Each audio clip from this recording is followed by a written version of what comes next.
Welcome to Seize the Mains by Malhotra's IS Academy. I'm Surbhi Sardana and this is season 3 of our daily answer writing initiative. As you know, this initiative is running in parallel with our website, which is rajisacademy.com.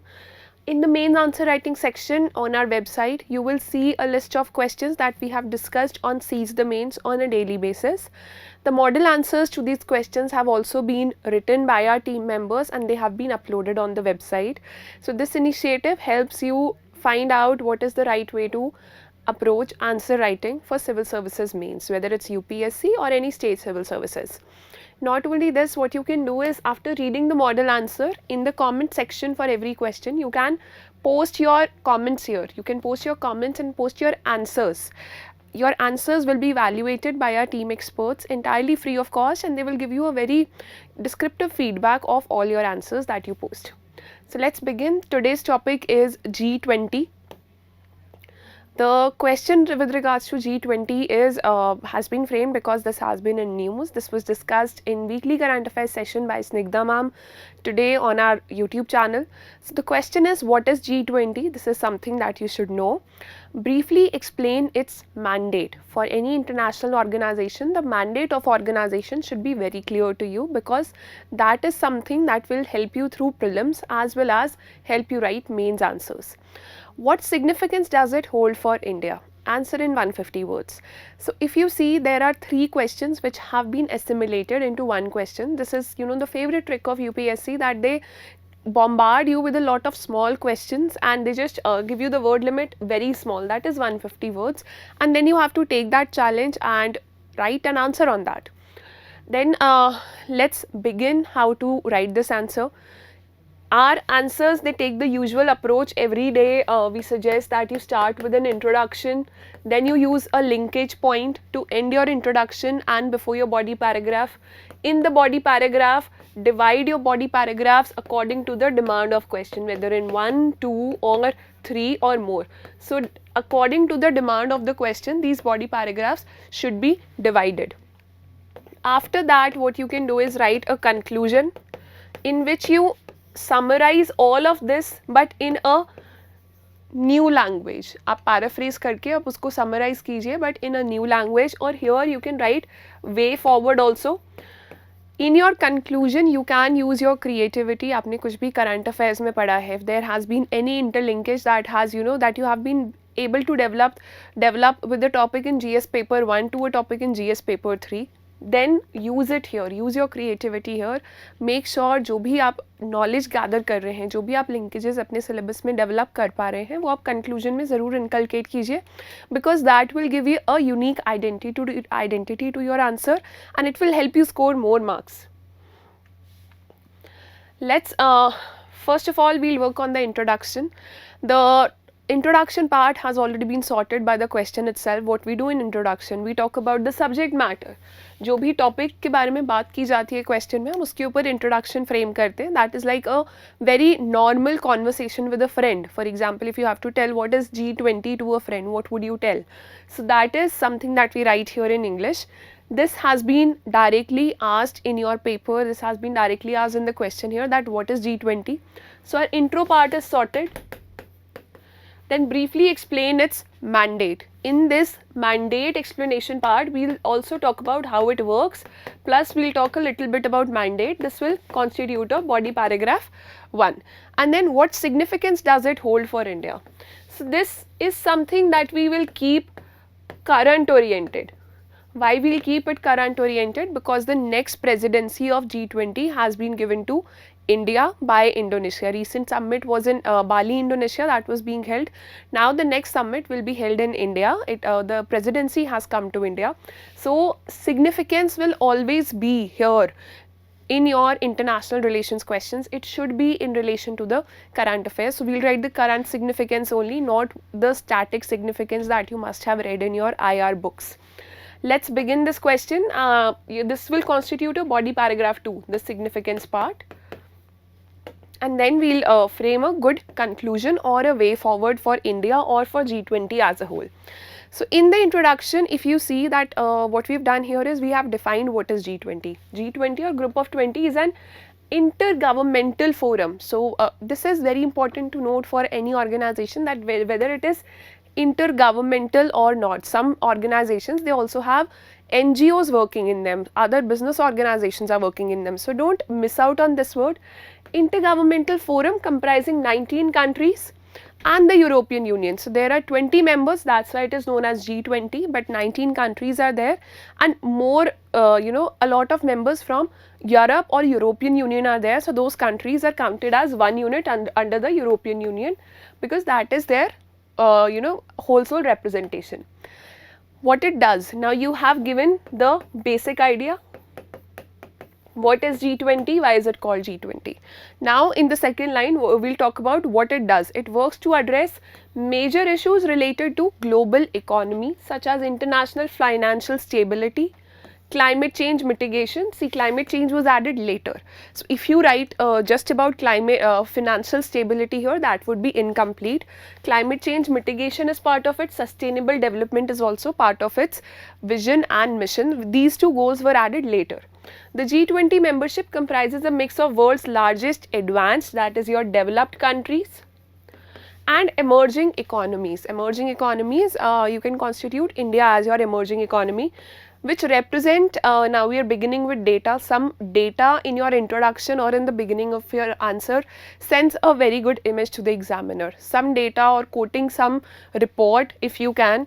Then here we cannot have a report obviously, but yes, we have data that it comprises 2/3 of world's population, all the members of G20. They make 2/3 of world's population, 85% of global GDP. So that is a huge economic contribution that G20 has to the world GDP. 80% of global investment, over 75% of global trade, and 60% of world's land area. See, I recommend that now you have this data about G20, maintain a separate sheet for data. Read that, compile that with important data for your mains, also for your prelims, and before mains you will just have 4-5 papers to go through, and you will be sorted for your mains exam. So now note this data wherever you are making notes of data, just give the headline G20 and note the data with regards to G20, because in the first go it is very hard to memorize this data or even to recall it. So have a separate sheet which you can revise on a daily basis later, and then use that data in your mains paper. Now, as I suggested, that second part or the body paragraph 1 will talk about the mandate of G20. So it is a leading forum for global financial issues whose members include, I think this line has been repeated, I'm so sorry. So although not a legislative body, its discussions help shape financial policy. इसके कोई भी legislations नहीं होती है, no legally binding instructions are there, but its discussions help shape financial policy within each of its member countries. That's how it works, without legislations. But yes, the influence of G20 is very strong. Why is it strong? Because we've seen that it represents around 2/3 of world's population and 85% of the GDP of the world. So that is a huge contribution, and that's why it influences what decisions are being taken by policymakers across this G20 network. So recent agenda items at G20 meetings have included cryptocurrency, food security, and trade wars.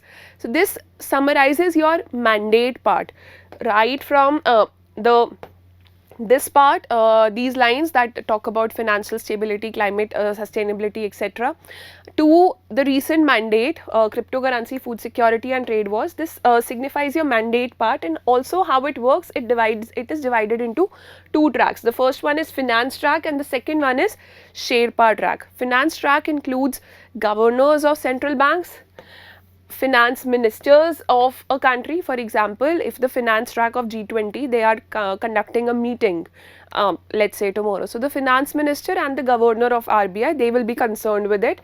So that finance track has governors or the leaders of central banks and the finance ministers of all these countries and their deputies. They focus on monetary and fiscal issues, financial regulations of the G20 members, and then they decide how to move further. The Sherpa track, it is more of bureaucratic. It focuses on political issues, political engagement, anti-corruption, development, energy, etc. So all issues apart from the financial issues, they are handled by the Sherpa track. Sherpa track. A senior IS officer or somebody in the of the post of cabinet secretary, mostly they are made the Sherpa for a country, especially in India. So just check out who's the recent Sherpa right now for G20. Then in body paragraph 2, we'll start with significance. Now this part has to have current affairs. As I told you, a lot of articles have been seen in the past few days in newspapers from time to time that what significance the presidency of G20 holds for India. So yes, this is not a direct question about what significance the presidency holds, that India is now holding the presidency of G20, but yes, broader significance would be with respect to the next G20 summit that would be held in India. So the first significance that comes always with any this regional or a global grouping is the economic interest, the money or the financial part of it. And G20 was, created, all these members came together to fight a global financial crisis, and handling or managing international finances is one of the major functions that G20 has to play. So the first significance is the economic front. Obviously 85% of world's GDP is given by these countries. So when all the leaders of these countries come to our land, our homeland, we can create a lot of difference. Although India's G20 presidency comes at a time when the world faces economic hardships, yes, economic hardships due to the war and the COVID-19 pandemic are a reality, and global recessionary trends are there. India is still in the position to lead the change given the high percentage of economic share of G20 countries. Then the second one is that India's aims are of an inclusive, equitable and sustainable growth, women's empowerment, digital public infrastructure and tech-enabled development, climate financing, global food security and energy security. All the good visions and missions that we aspire for as a country. So all these missions, if they have funding and support, whether it is support in the form of human resources, in the form of infrastructure, if that kind of support is available, and G20 countries have a lot of countries which face similar issues or which have found solutions to similar issues, whether it's your women empowerment, sustainable growth, climate change, anything like that. So when India is having the presidency now, and G20 holds major importance regarding these issues or these areas of interest. So an action oriented approach can be taken by India by collaborating with all these countries when it meets them. The third one is the global image of G20. It has weakened because it was earlier seen as a strong organization, balancing what happens in the world, but after the Russia-Ukraine war, since it could not take a very strong stand, so its image globally has weakened. So India has a role to play there because, it can actually iron out the differences and lead from the front, find out tailor-made solutions, and it can actually build bridges to bring all these countries together to fight for a sustainable global order. Then there is internal governance reform which is required in the G20 itself, and India can play a major role in that because India is very close to developed countries also. We have very good relations with USA, Canada, UK, like countries which are developed nations. On the other hand, we also understand the concerns of developing nations. We have this big brother policy or neighborhood first policy of India, and our neighborhood comprises of a lot of developing countries whom we have always supported and whose concerns we've already understood, we've always understood. So understanding the concerns of developing countries on one hand and communicating them to the developed world. India has good relations with the developing and developed world both. So India can play a key role in the governance reform that comes in G20 here. So it can go a long way in setting a pragmatic, substantive agenda for the forum itself. So that is a very significant leadership role that India can assume here. The fifth one is about climate financing. Now, Conference of Parties 27 is going on, and climate financing is a question because climate financing has to be provided by developed countries or the industrial nations, industrialized nations which received an industrial revolution, while all these developing countries were mostly colonial at that time. colonial government theme mein. So climate financing is another area that India has to work on with the affluent nations, and G20 can be a very good forum for discussion. Yes, COPs are held every year, but just imagine you're meeting somebody just once a year and then you're meeting them again and again over the course of other meetings. For example, in this finance track and Sherpa track. In finance track, regular meetings are held. It's not just annual, but in the finance track, your finance minister and your governor of RBI or the deputy governor, they go for meetings on a regular basis or conduct meetings online on a regular basis. So when you're in contact with the developed countries, you can negotiate better with regards to climate financing, which is their responsibility. The $100 billion target is there.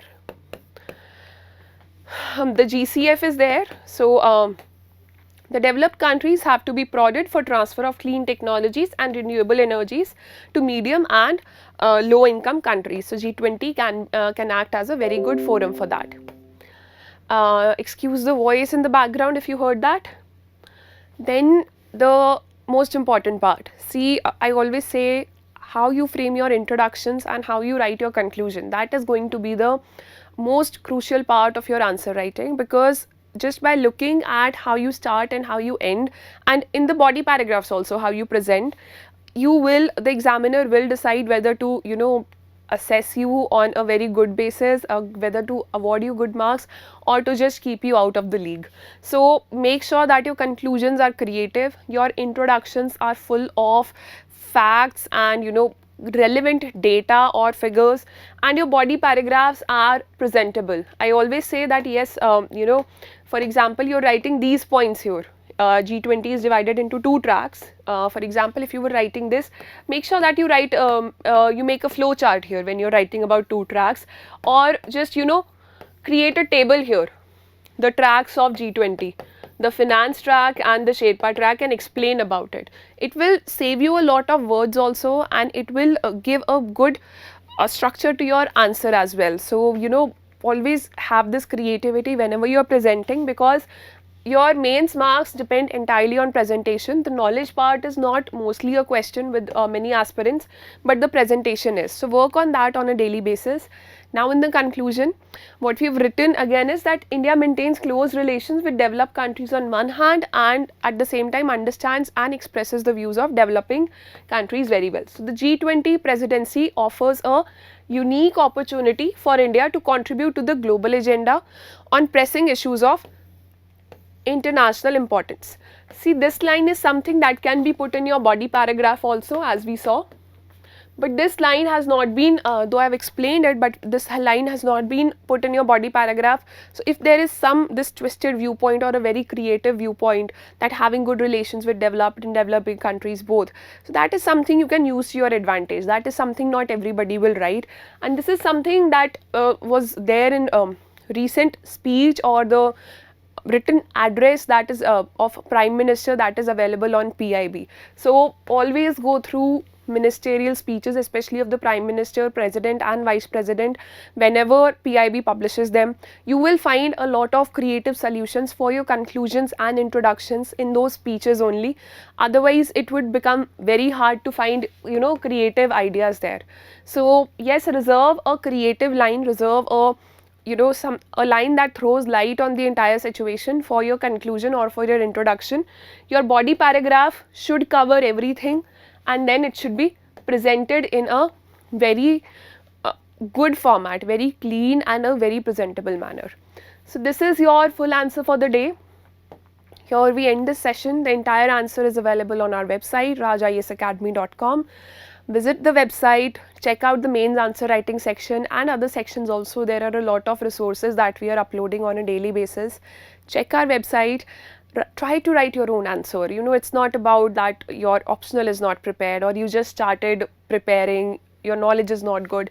Just we always suggest that why can't you practice just basic writing with the help of this initiative, writing in a language that is a foreign language and writing about something that you just read, that will enhance your capabilities. It doesn't have to be that if you're taking prelims next year or even after 5 years, it has to be about your practice, how you express yourself on paper.